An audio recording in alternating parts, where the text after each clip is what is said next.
ساعت دقیقاً 2:13 نیمه شب بود. امیر تازه به خانه جدیدش نقل مکان کرده بود.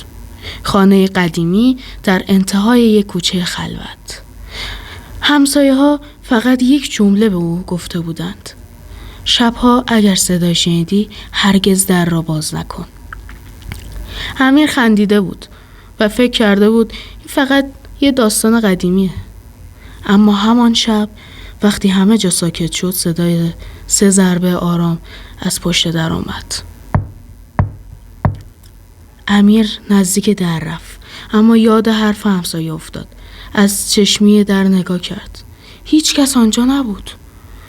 چند دقیقه بعد دوباره صدا آمد. این بار یک صدای آرام گفت: امیر، منو یادت رفته؟ امیر خشکش زد. صدایی که شنیده بود صدای کسی بود که سالها پیش میشناخت. چراغ‌ها ناگهان خاموش شدند. امیر گوشیش رو روشن کرد تا زنگ بزند. اما روی صفحه گوشی یک پیام ناشناس ظاهر شد: پشت در را نگاه نکن. چند ثانیه بعد صدای نفس کشیدن از داخل خانه آمد. اما امیر تنها زندگی می‌کرد. صبح روز بعد همسایه ها دیدن در خانه امیر باز است. داخل خانه هیچ کس نبود. فقط روی میز یک کاغذ قرار داشت. روی کاغذ نوشته شده بود: حالا من هم صدای پشت در را شنیدم.